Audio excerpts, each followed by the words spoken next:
الحمد للہ رب العالمین والصلاة والسلام علی سید الانبیاء والمرسلین اما بعد فاعوذ باللہ من الشیطان الرجیم بسم اللہ الرحمن الرحیم رضی اللہ عنہم ورضوا عنہ صدق اللہ العظیم۔ اللہ راضی ہوا ان سے اور وہ اس سے۔ آج کا جو میرا عنوان ہے وہ ہے حضرت علی رضی اللہ تعالی عنہ کی کنیت ابو تراب کی وجہ تسمیہ۔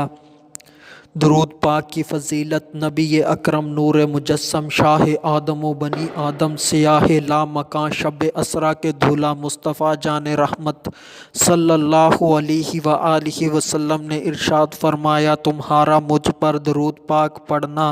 پل صراط پر نور ہے۔ صلو علی الحبیب صلی اللہ تعالی علی محمد صلی اللہ علیہ وآلہ وسلم۔ پڑھیے، الصلاۃ والسلام علیک یا رسول اللہ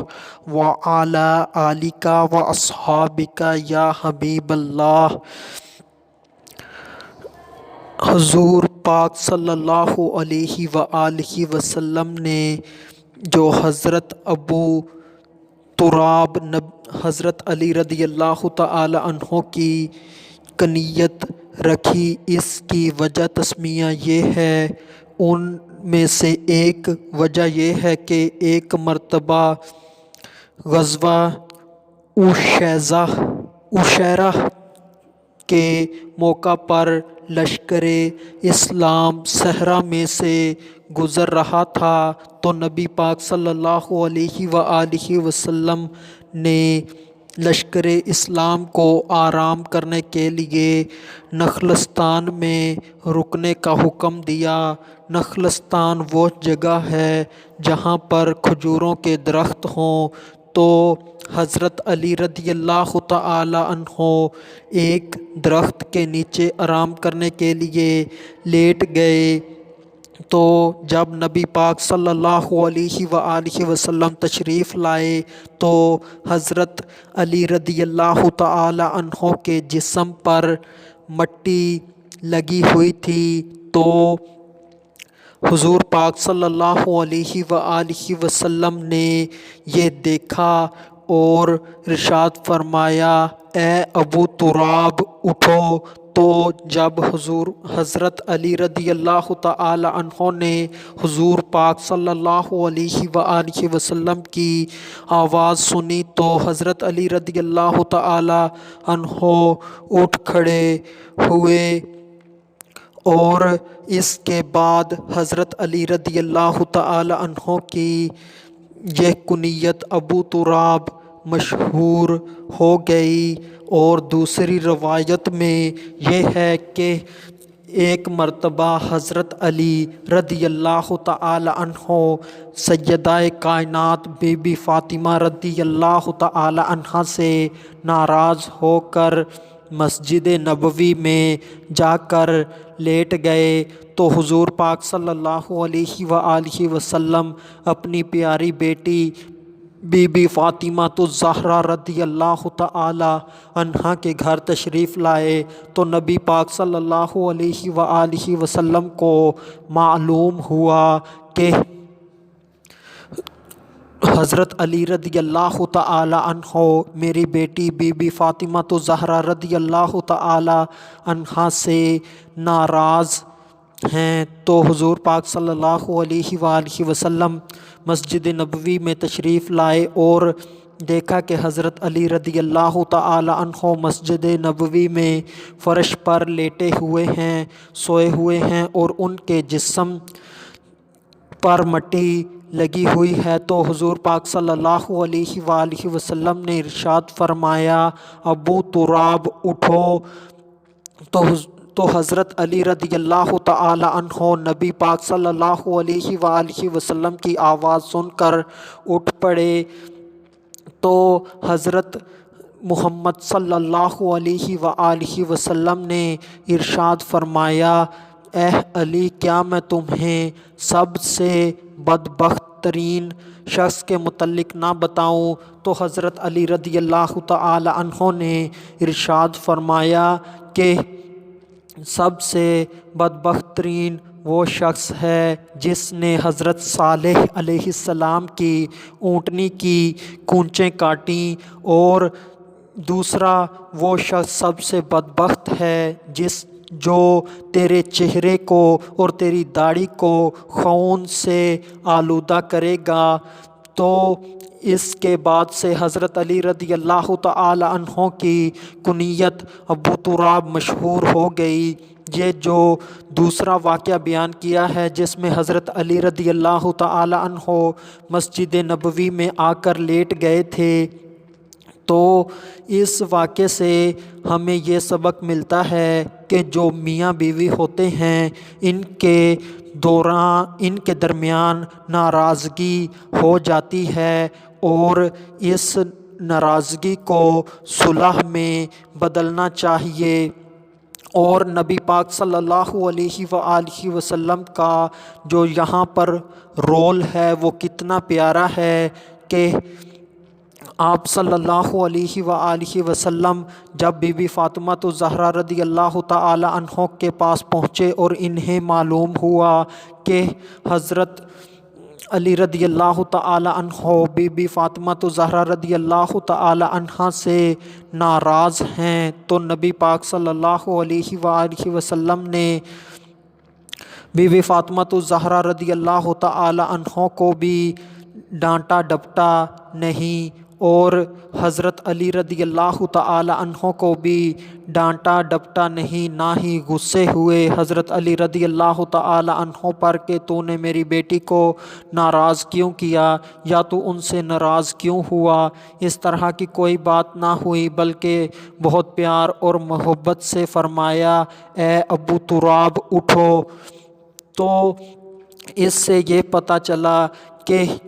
اگر کوئی ناراض ہو جائے، تو اگر کوئی گھر سے باہر چلا جائے تو اسے پیار اور محبت سے منا کر لے آنا چاہیے۔ اور اس سے یہ بھی پتہ چلا کہ اگر کوئی ناراض ہو جائے تو جو بیٹی کا والد ہے تو اسے پیار اور محبت سے چاہیے کہ وہ اپنے داماد کو سمجھائے، اور جیسا کہ آج کل ہوتا ہے اس طرح تو بالکل بھی نہیں کرنا چاہیے کہ ایک معمولی سی بات پر بیٹی شوہر کا گھر چھوڑ کر چلی جاتی ہے اور وہ سال گزرنے کے بعد بھی واپس نہیں آتی، جس طرح کہ میرا ایک مشاہدہ ہے اور میں نے کسی اپنے کلاس فیلو سے سنا کہ اس کی بیوی صرف اس وجہ سے گھر چھوڑ کر چلی گئی کہ اس کا کوئی ماموں باہر کے ملک سے پاکستان آیا اور وہ ماموں اس لڑکی کے گھر بھی نہ آیا، اور اس لڑکی نے اپنے شوہر کو صرف یہ کہا کہ میرا ماموں واپس جا رہا ہے تو اسے ریلوے اسٹیشن پر مٹھائی کا ڈبہ دے دو۔ تو شوہر نے کہا کہ جب وہ ہمارے گھر ہی نہیں آیا، حالانکہ وہ ہمارے گھر سے 1 کلومیٹر کے فاصلے پر کسی کے گھر آیا تھا، تو ہمارے گھر نہیں آیا تو ہم کیوں اس کو مٹھائی کا ڈبہ دینے جائیں۔ اس بات پر بات بڑھی تو بیوی نے ضد کی، شوہر نے صرف ایک تھپڑ مارا جس کی وجہ سے وہ اس کی بیوی اس کا گھر چھوڑ کر چلی گئی، اور 1 سال 3 ماہ گزر گئے، اس کی بیوی واپس نہ آئی، اور جو اس کے لڑکی کا باپ ہے، بھائی ہیں، وہ اس کو لڑکے کو یعنی کہ شوہر کو دھمکیاں دیتے ہیں کہ ہم تجھ پر کیس کر دیں گے اور تجھے جیل وغیرہ ہو جائے گی، اس طرح کی دھمکیاں دیتی ہیں۔ تو ایسا بالکل بھی نہیں کرنا چاہیے۔ تو یہ تو سراسر ظلم ہے اپنے داماد کے اوپر کہ اس کے اوپر کیس کر دینا اور اس سے نان و نفقہ کا مطالبہ کرنا، حالانکہ وہ اس کے گھر میں بھی نہ ہو۔ تو اس طرح ہوتا ہے ناسمجھی میں جو لڑکیاں ہوتی ہیں وہ اپنے شوہر کا گھر چھوڑ کر چلی جاتی ہیں، اور جب وہ شوہر کا گھر چھوڑ رہی ہوتی ہیں اسی وقت سے ان کا پچھتانا شروع ہو جاتا ہے، اور وہ چاہتی بھی ہیں کہ ہمارا شوہر آئے اور ہمیں منا کر اپنے گھر لے جائے، مگر وہ جو شوہر ہوتا ہے وہ صرف اس وجہ سے ڈرتا ہے کہ اس کے گھر والے جب میں وہاں پر جاؤں مجھ پر برس نہ پڑیں، ٹوٹ نہ پڑیں، اس وجہ سے اس کے گھر نہیں جاتا، اور بیٹی کا باپ اس ایسے ہی خواہ مخواہ عدالت میں جا کر کیس کر دیتا ہے اپنے داماد پر۔ تو اس سے بہت منفی نتائج آتے ہیں، معاشرے میں بدنامی ہوتی ہے اور اپنے داماد کو سخت تکلیف پہنچائی جاتی ہے۔ اس کا حل یہی ہے کہ پیار اور محبت سے صلح صفائی کرائی جائے اور بیٹی کو شوہر کے گھر دوبارہ بھیج دیا جائے۔ اور جو پرانے بزرگ تھے وہ تو اپنی بیٹی کو یہ بات کہہ کر رخصت کرتے تھے کہ بیٹا اپنے شوہر کی خوشی سے ہمارے گھر میں 1000 بار آنا، مگر شوہر کو ناراض کر کے ہمارے گھر نہ آنا۔ اب تمہاری بارات شوہر کے گھر جا رہی ہے تو تمہارا جنازہ ہی شوہر کے گھر سے نکلنا چاہیے۔ پرانے بزرگوں کی تو اپنی بیٹیوں کو یہ تعلیمات تھی۔ تو آج کے دور کے اندر تو بیٹی کو کہا جاتا ہے کہ اگر تمہیں کوئی پریشانی ہو تو فوراً ہمارے گھر آ جانا، جیسے ہم پہلے کھلا پلا رہے تھے تو بعد میں بھی کھلا لیں گے پلا لیں گے۔ بات صرف روٹی کی نہیں ہوتی اور ضروریات زندگی کی نہیں ہوتی، جو شوہر ہے وہ بیوی کو وہ مہیا کر سکتا ہے جو ایک بادشاہ بھی اپنی بیٹی کو مہیا نہیں کر سکتا۔ اللہ پاک نے قرآن مجید میں ارشاد فرمایا کہ جو میاں اور بیوی ہیں یہ دونوں ایک دوسرے کے لیے سکون کا باعث ہیں۔ قرآن مجید کے اندر لِتَسْكُنُوا عَلَيْهَا یعنی کہ اس طرح کے الفاظ ہیں، اللہ پاک میری اگر غلطی ہو تو اس کو معاف فرمائے، اس طرح کے الفاظ ہیں تاکہ تم ایک دوسرے سے سکون حاصل کرو۔ تو میاں بیوی کا رشتہ سکون حاصل کرنے کے لیے ہوتا ہے، اور بیوی وہ سکون صرف اپنے شوہر سے ہی محسوس کرتی ہے۔ تو یہ کہنا کہ ہم تمہیں کھلا لیں گے پلا لیں گے جیسے پہلے کھلاتے تھے پلاتے تھے، تو یہ بات ٹھیک نہیں۔ اور یہ کہنا کہ تمہارا شوہر تم پر خرچ نہیں کرتا تو میں عدالت جاتا ہوں اور اس پر کیس کر دیتا ہوں، پھر اس کو پتہ چلے گا، اس طرح کے کام کرنے سے بچنا چاہیے۔ تو آخر میں اللہ تبارک و تعالی سے دعا ہے کہ اللہ تبارک و تعالی ہمیں ہدایت پر رکھے اور کسی پر ظلم کرنے سے بچائے۔ وما علینا الا البلاغ المبین۔